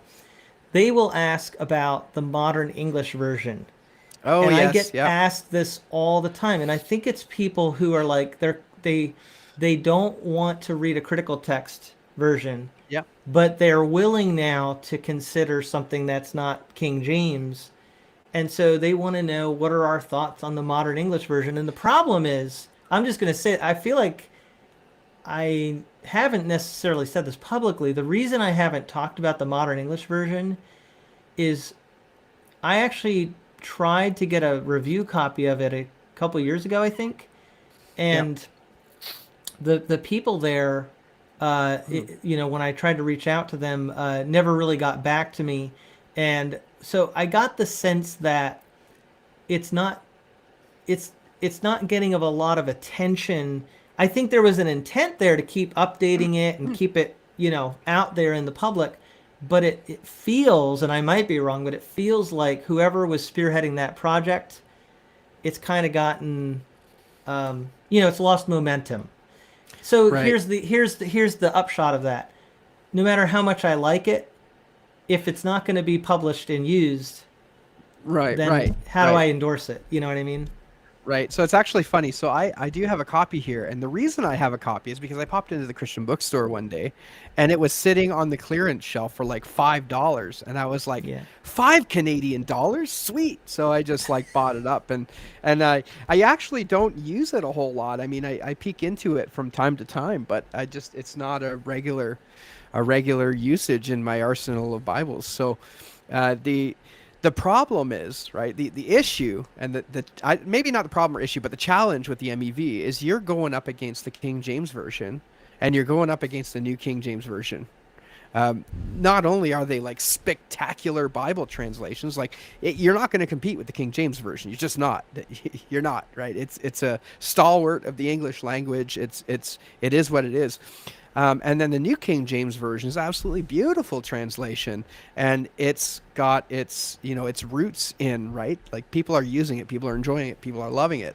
And then it's got the backing of Thomas Nelson, so they're able to produce the New King James Version in all these different flavors, like the wide margins, the single column references, you name it. Thomas Nelson produced it. I got about 30 New King James Bibles here. They're all different. So they can do that.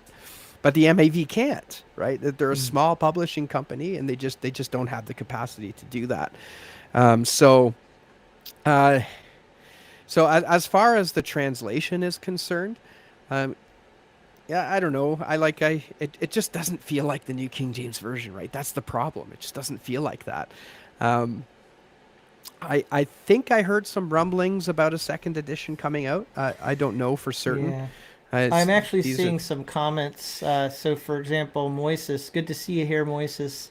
He said that the MEV is full of typos and mistranslations. They were about a few thousand, and people waited and waited for it to be fixed. So that new edition, I think, is what he's talking about. Yeah. And it never came to fruition, at least as of this recording. So, yeah, I think that's been all of our experience. It's not that we have anything against the translation.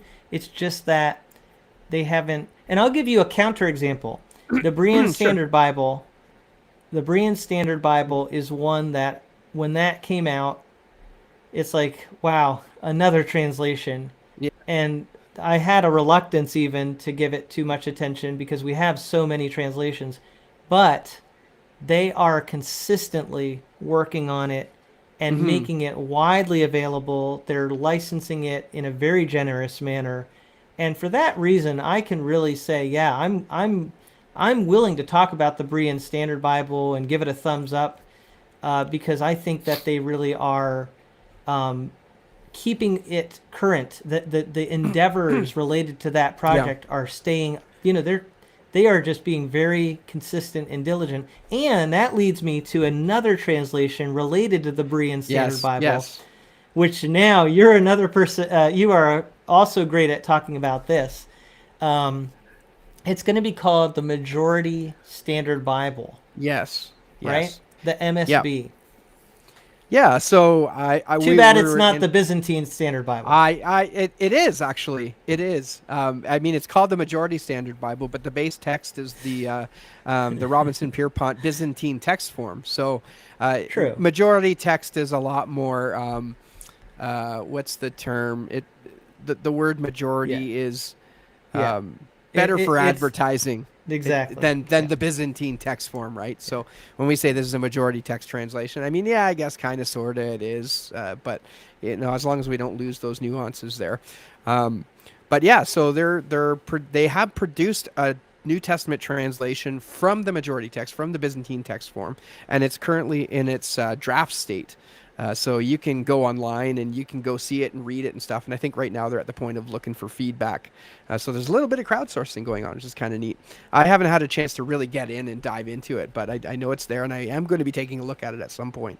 But it's an exciting development.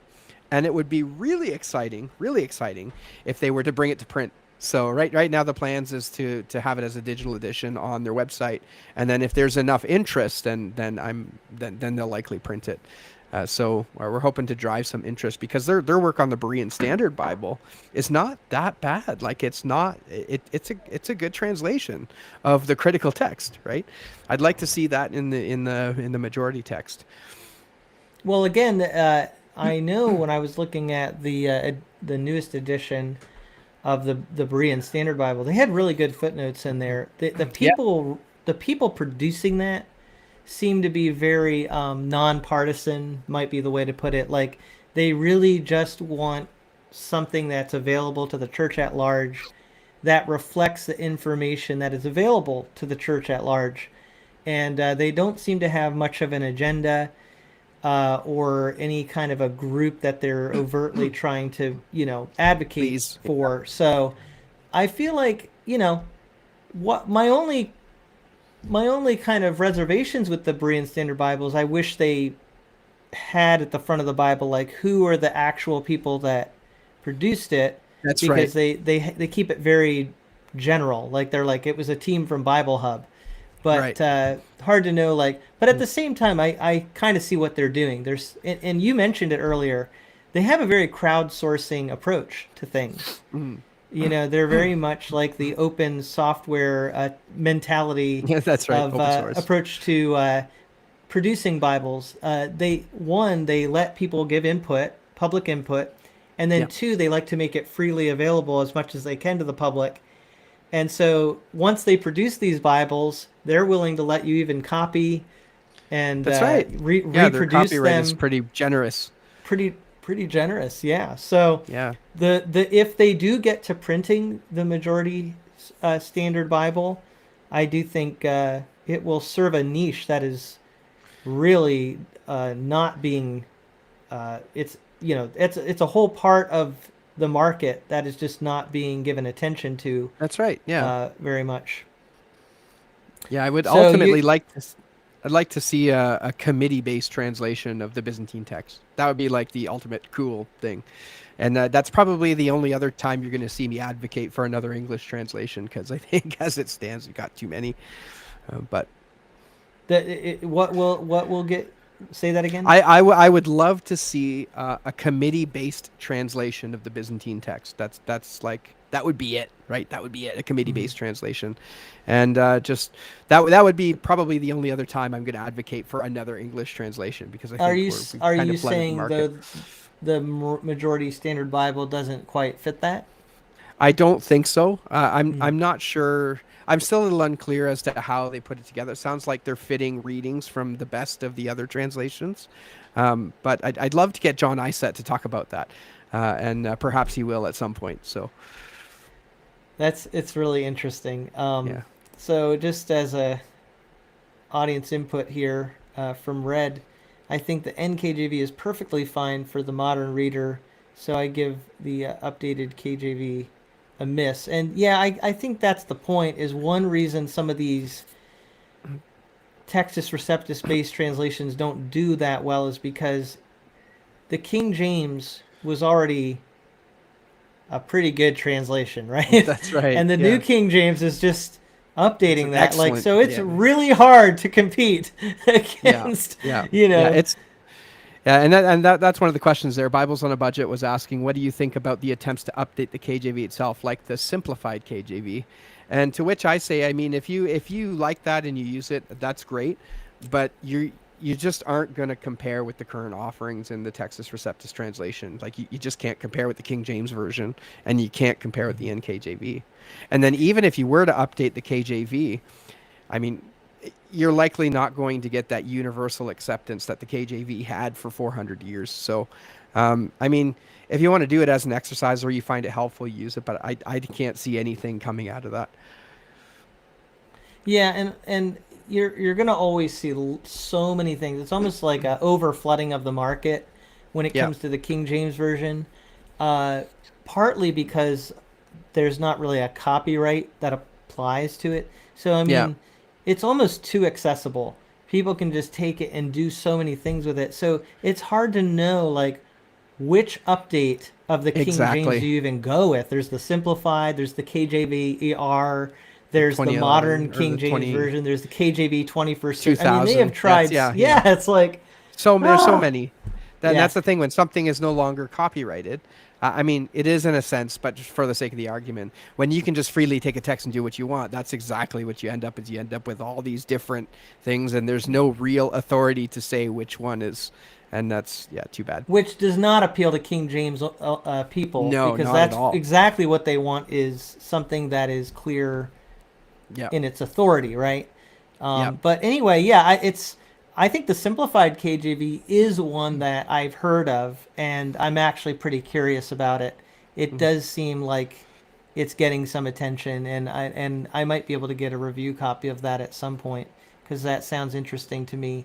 Good. But at the end of the day, I think what Red said, the NKJV is really good. If you want an update of the King James, one, it is still a lot like the King James, but two, the process that they underwent to produce the New King James was so thorough and was so, just, it involved so many people over such a it was like 7 years, a 7-year process. And so Arthur Farstad has a book about the production of the New King James. I forget what it's called, but it's definitely in the worth Great reading. Tradition. Yeah. Thank you. Yeah.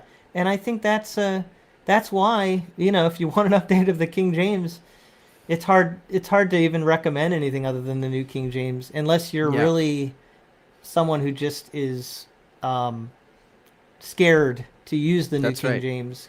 Yeah. All right. Yeah, we got somebody from Midland, Ontario there. Look at that. You're just a hop, skip, and a jump from here. Okay. Just on the other side of Georgian Bay there. Yeah, we've got a lot of Canadian representation. That's great. And I just saw someone here jumping on from Central Florida. Okay. So everything from the frozen tundra of Canada down to the beautiful balmy weather of Florida. Great to see all of you here. So let's make sure we get to any other translations that might be pertinent to our conversation. Of course, the King James Version we've just been talking about. Yep. I think everybody can tell from the way we're talking about it, we have great respect for the King James Version, but we think that the King James only position is untenable. It doesn't stand scrutiny, and ultimately is actually, I would actually say it doesn't strengthen people's faith. It can make it more fragile if we're not careful. I don't discourage people.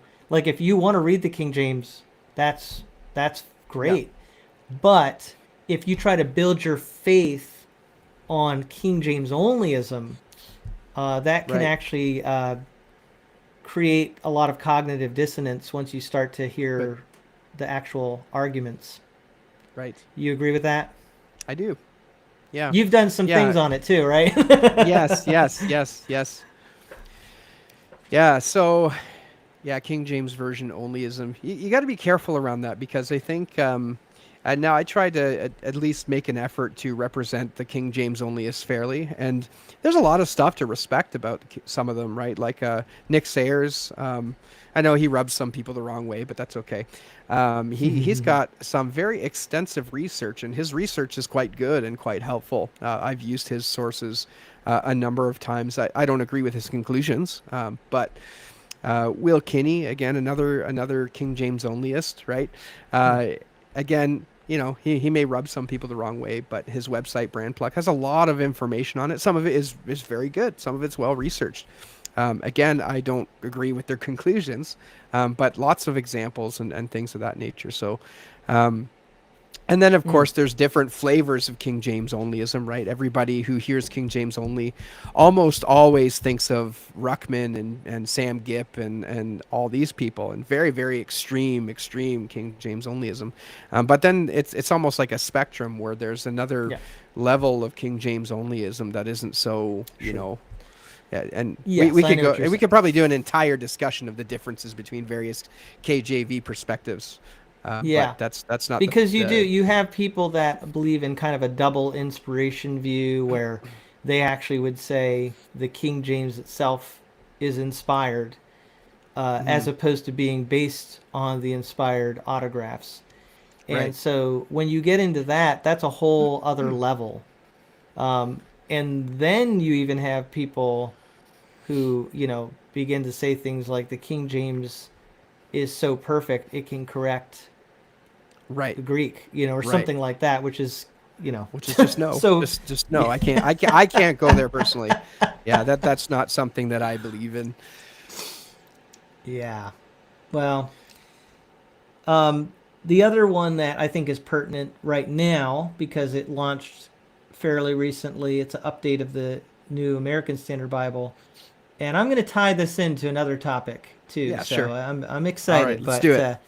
I already mentioned John MacArthur, and his team produced the Legacy Standard Bible, and again, update of the New American Standard Bible, but a kind of in the opposite direction of a lot of translations. It's trying to almost be more traditional and more literal. And so here's how I'm going to tie it in though. Okay. John MacArthur is known for being pretty anti-charismatic, and we haven't Yes. really mentioned this, but you are up in Canada, Pentecostal Country Church, That's right. Yep. right? Yep. And in what town? So we're up in Lion's Head. Lion's So Head, we're okay. right on the northern Okay, peninsula. here's the thing. People would think that anybody who's in a charismatic or Pentecostal group wouldn't want to have anything to do with the LSB.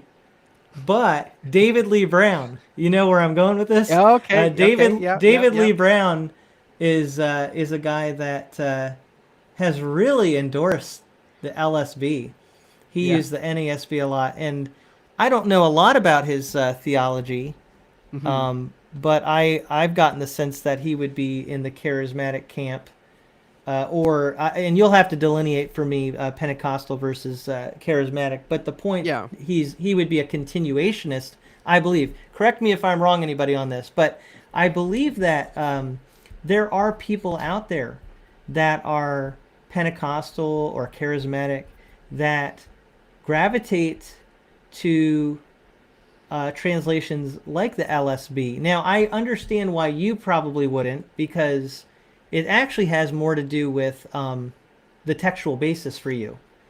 Right. But what does appeal to people is, and I think you're this way too, like you believe God's word is inspired. Yes. So the LSB takes inspiration very seriously. And if anything, some in those groups would be more toward the jot and tittle view almost, that Right, every right. single jot, right? So Yes. they're very meticulous in how they seek to translate each word. And they try to carry that over into the receptor language. So Right. for those reasons, I think the Legacy Standard Bible is actually going to appeal to both cessationist and non-cessationist groups that are very conservative. The Bible. This is what's really interesting, and I think this is where I can bring a unique perspective. Is typically, and I'm just saying typically, in continuationist circles, and I'm using continuationist because there's a whole Yes. right. Those in like reform circles or others typically don't see the divisions amongst that and will lump us all together. That was one of my biggest complaints about John MacArthur's Strange Fire. He lumped everyone in together, and that's totally not how continuationists are.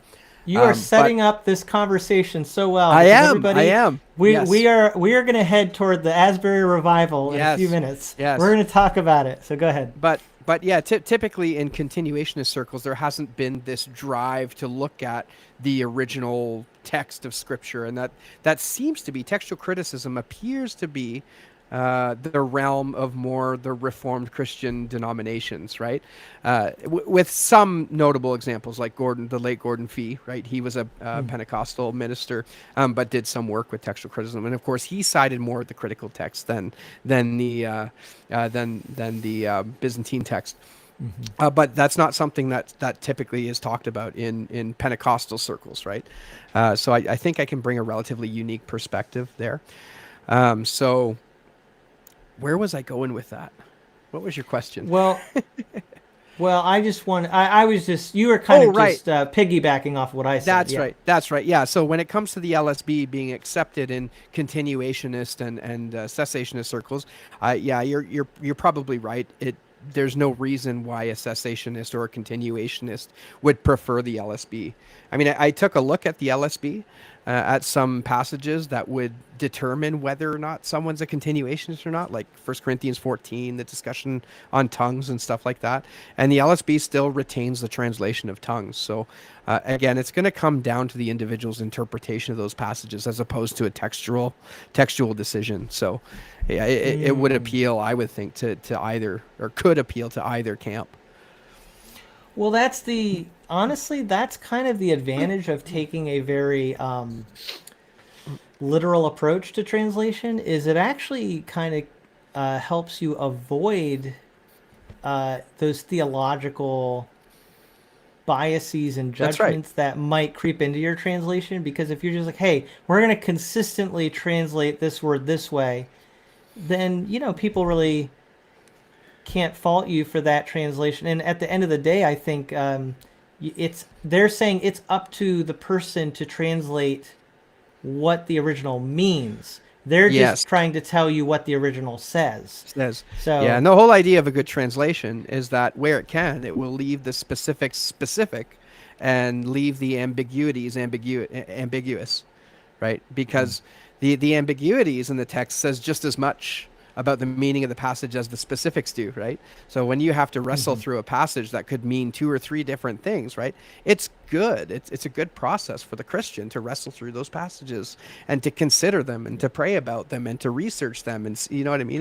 It's good. So my idea of a good translation does just that: specific on the specifics, ambiguous on the ambiguities. There you go. Now, Moises chimed in here and said, my beef with the LSB is the use of Yahweh. In the Old Testament, they translate the name of God as Yahweh, and some changes really showing the cessationism theology of the group that translated it, which puzzles me regarding, and he's referring to David Lee Brown, right, who Moises confirmed would be more charismatic. Now let's just focus on the name of God. I know, Moises, I'm familiar with your view. I believe you would believe that the name of God should be something more like Jehovah. That he would see that as more accurate. So that's again where we get into trouble sometimes. If the LSB committee had just said, you know what, we're just going to stick with tradition, probably there would be less qualms about that particular choice. That's right. Yeah. Do you have any thoughts? I don't really have an opinion either way. Yeah. I did read an interesting article though that suggested, since Hebrew doesn't have vowels, right? So the vowel pointings that you see in the text came much later, I think, with the Masoretes.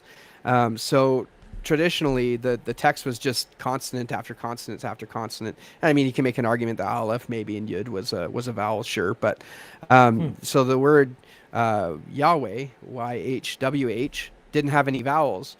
And so the article that I read, or the paper I read, suggested that maybe because the vowels was just the same, that it was an ah sound, and every time there would be a vowel in the text, it was just an ah sound, the schwa, right? So if you were to use that to pronounce Yahweh, it would come out something like Yahavah, right? Yahavah.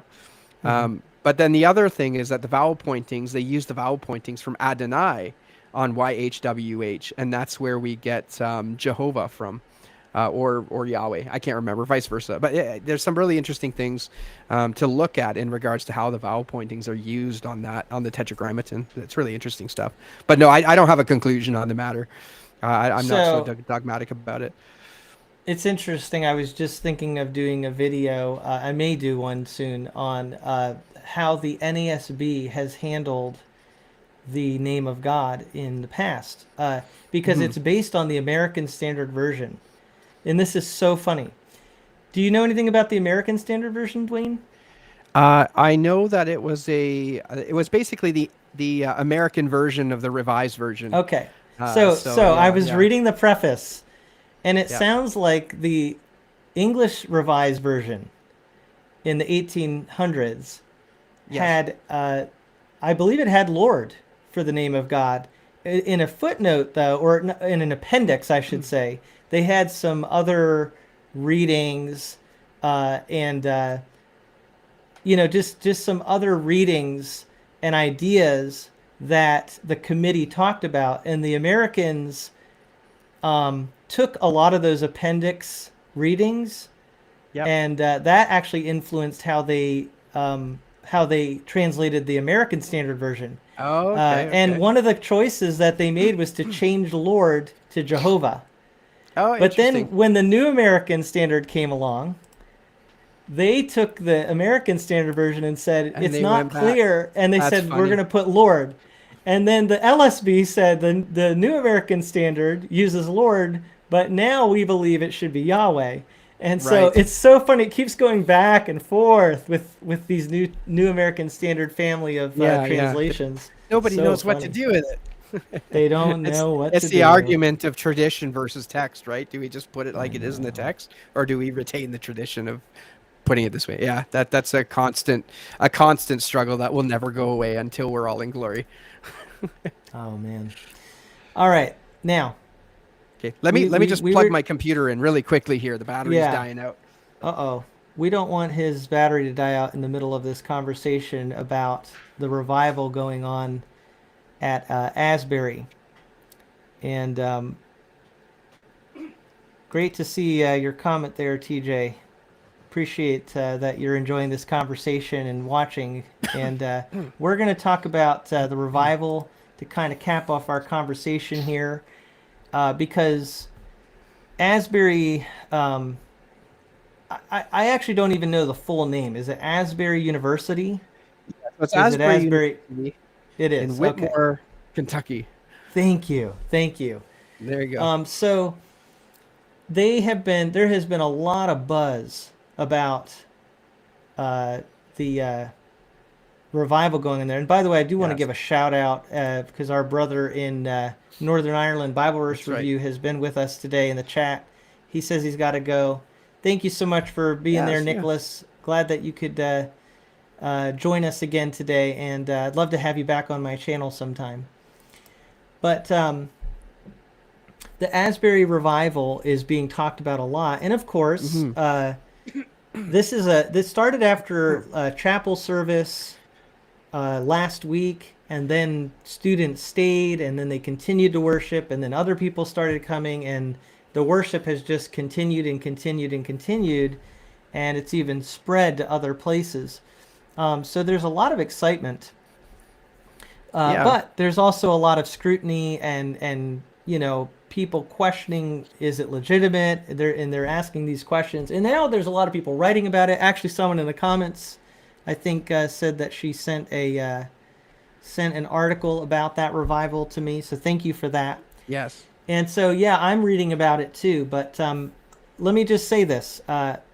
Dwayne, again, my guest is at a Pentecostal church. Now, I'm a Baptist, so we have very different theologies, but this will be a good discussion. Not entirely, just when it comes to cessationism, right? Yeah, that's right. That's true. Yeah, but yeah. but you could see how that would maybe be one of those things where we might look at people's experiences differently, right? And Yeah. even when we're watching something take place, people from Baptist backgrounds versus Pentecostal may see it differently. Now, could you just tell us quickly what is the difference between Pentecostal and charismatic? Okay, so this is going to differ from person to person, right? Because Sure. there isn't really a set difference. Okay. Oftentimes, what I think is the extreme of the discussion, right, is that you lump everybody together and then you say charismatics or Pentecostals.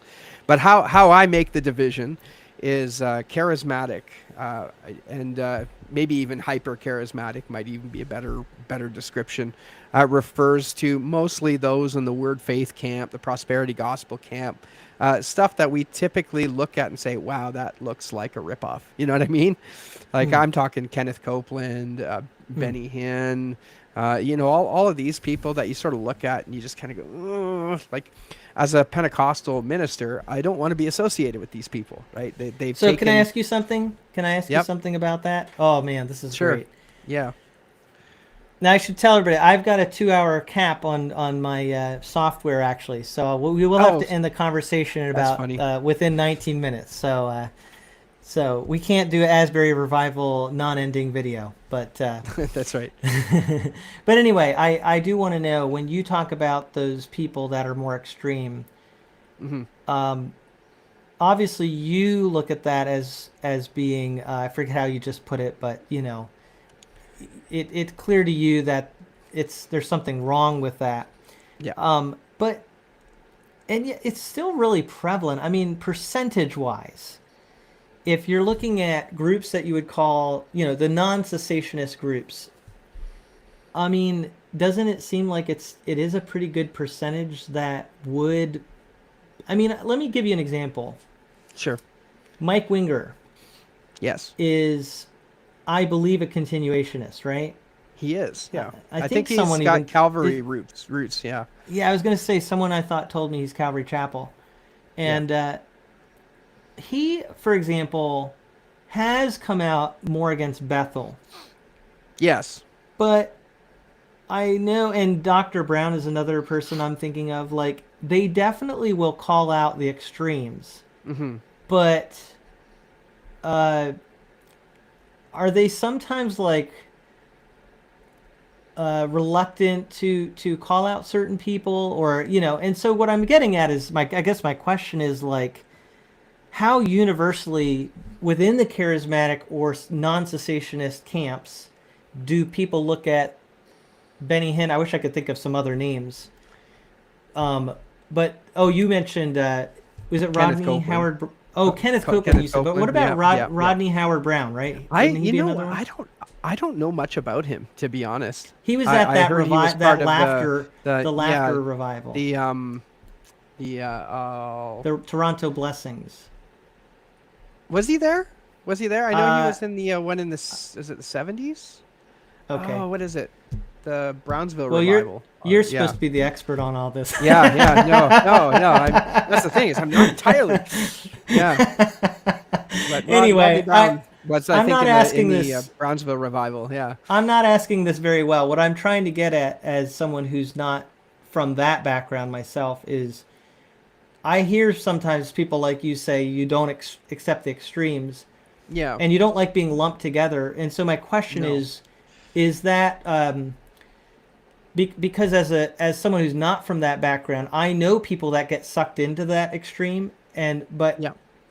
I need charismatics to say, or Pentecostals, forgive me if I'm using all the wrong terminology. Yeah, I sure. need them to say to those people, that's taking it too far, and helping them to understand what the difference is. Yeah, Because yeah. And that's it the tends to be thing, is like we all or do- nothing. We do, right?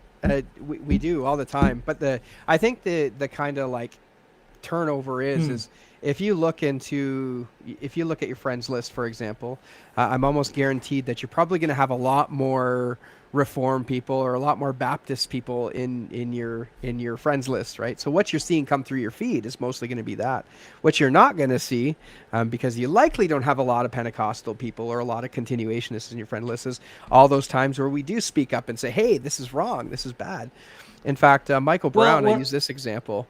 Yep. He wrote a book. He wrote a book, one in response to the Strange Fire Conference called, I think it was called Authentic Fire, where he spent an entire chapter talking about the excesses coming from charismatics. And then he wrote an entire book, I think, from the 70s or 80s, where he basically went on about the excesses and, we got to hold back. Let's just chill out here, Yep.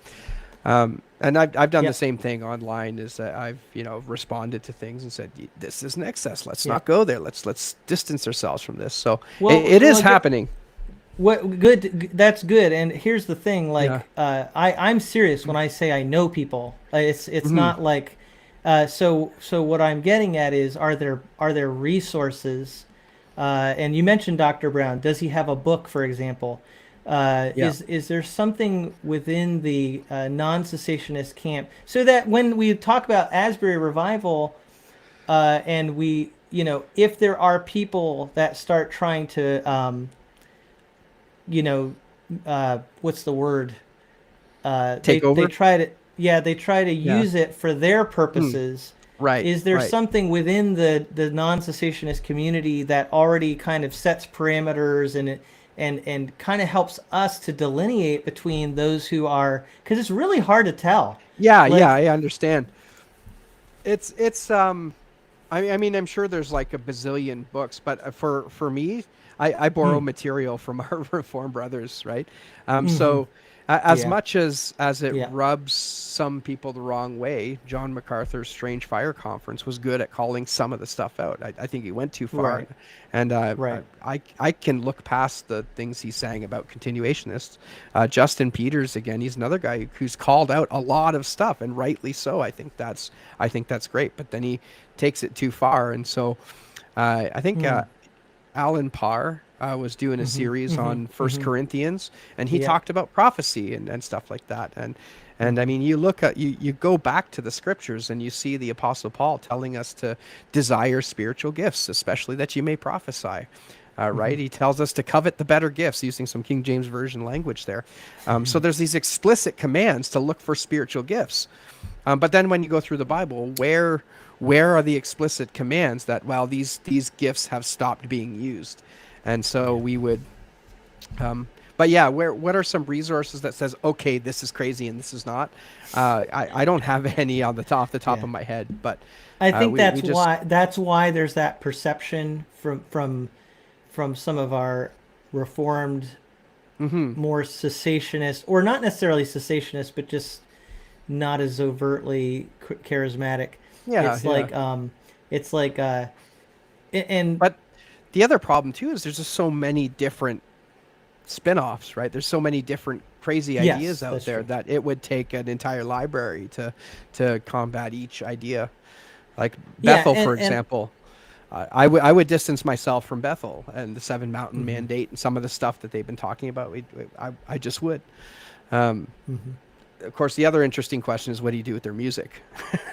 If you want to get into the real that's debate, become right? a very Yeah. so let's veer this back to the Asbury revival. That's a That's really right. good point. So what I'm seeing on one hand is they are not being extreme or just out of control or any Right. kind of a show that's going on. It doesn't seem man-centered. It's not lifting up a particular person or ministry, or trying to, all of those things that sometimes get associated with those kinds of, my brain's really at a loss now for words because we've been Having some talking for trouble a here. while. That's Yeah, right. but it's just when everything becomes very hyped up, that sensationalism, I think, is the word I was looking for. That's right. Yeah. Right. You're not seeing that with this. You're really seeing, for the most part, just confession of sin was one of the things right, that people yeah. talked about. There, I know that I got to see the message that, at least according to what I was looking at online, which you take that with a measure of caution, but it sounded like it was the chapel message that was at the beginning of all this, and it just sounded like someone preaching from Romans chapter 12. I mean, it was very word-centered. So there's all that, but at the same time, the music has been very diverse. They've sung hymns, but I've heard songs in there that are definitely modern worship songs. Yeah. And maybe, I don't know for sure, I'd have to verify this, maybe some of that's Bethel music, right? So there are some people looking at that going, well, it can't be genuine because they have, you know, connections to these other things that we disagree with. And then you also have people that are wanting it to be. I've heard some people who want it to be like affirming to LGBT stuff. Yeah, I saw Right? that one Right? tweet, and I just rolled Yeah. my eyes and scrolled by, right? Yeah, But crazy. everybody has their opinion of how God can Yeah. do a revival, right?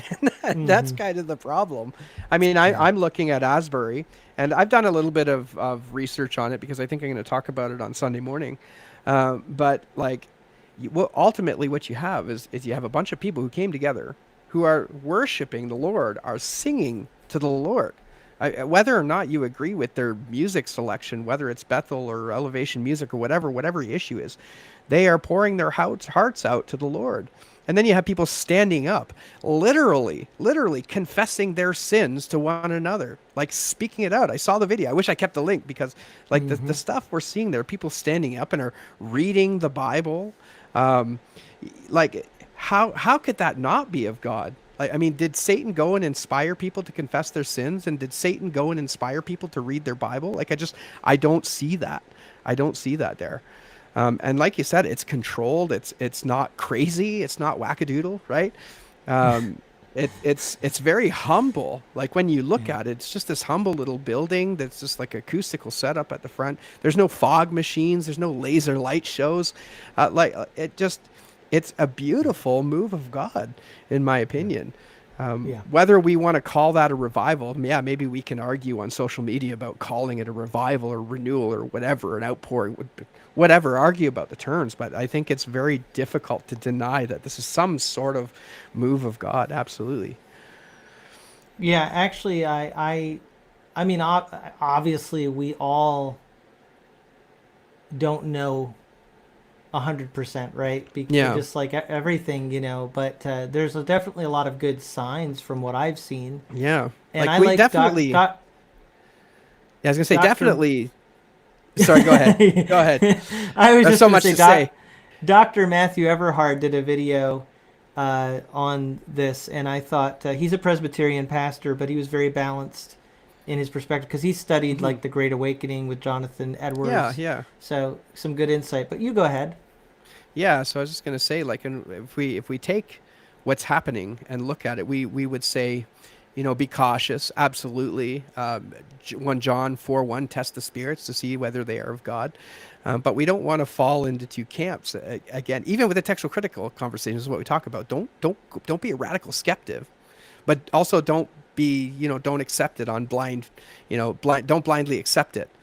Right? Because what I think can happen is we can be so critical of the movement, and we're just waiting to see, and that's like a common thing. Wait and see. And then what you'll find out is maybe like 3 years down the road, after the revival is all said and done, and you see that maybe it was or wasn't, right? It's too late to go back in time and be part of that, right? Yeah, right. So exactly. you have to make a decision based on what you're seeing, and I think what we're seeing is good. Todd Bentley showed up, right? I don't think most of us would disagree that he's very heretical, but he sat in the pew and then left, and it really had no impact on what happened. Apparently, Kenneth Copeland was going to show up, and they told him not to. It's just like this kind of thing, which kind of says to me that there's something more to this than just simple emotional hype. In this case, I'm inclined to say that it's probably genuine. It's very likely to be genuine. And, whether or not you like the music they're singing or the way that certain things are happening, there's some signs that there's some very solid biblical stuff happening there.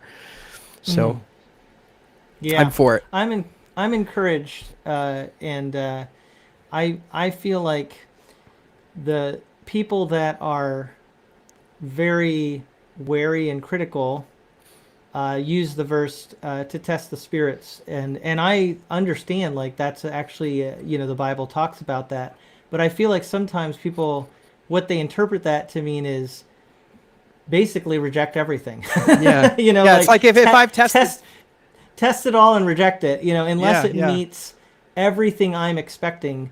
But right. we know from the scripture that one of the reasons people missed the first coming of the Messiah is because their expectations They're still testing. were misplaced, right? Yeah. Yeah, So it's like we- I've we- tested we- it.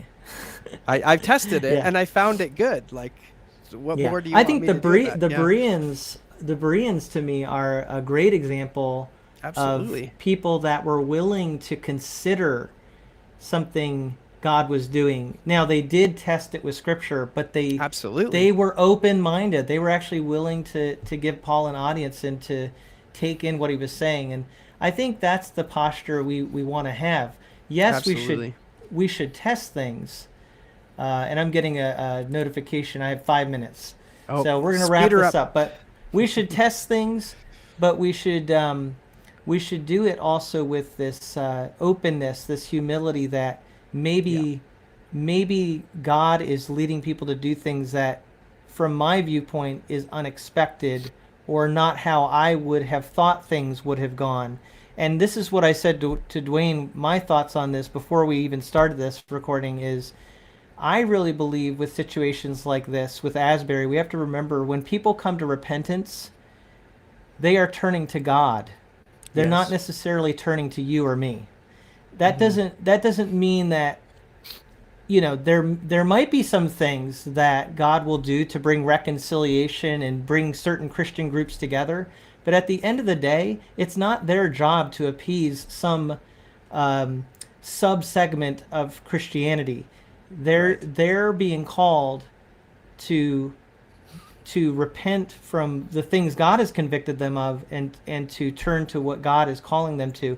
And I think as long as they do that, if they end up still with some theological differences than me, or they use different terminology than I do, Sure. that's not what ultimately matters. If their lives have been changed radically by the power of the Holy Spirit through the message of Jesus Christ, right? Because that's what ultimately the fruit of it will be, is that their lives will be changed, and now That's they right. will live to the glory of God. That's right. So And let's pray for we that. can't know that until years down the road, right? So what do? Maybe we just join in faith, or you That's can right. continue to distance yourself from it, right? So Well, I'm like you. I'm very encouraged, and I want to thank Yeah. you, Dwayne, for charting some really challenging that's territory. Right. That's right.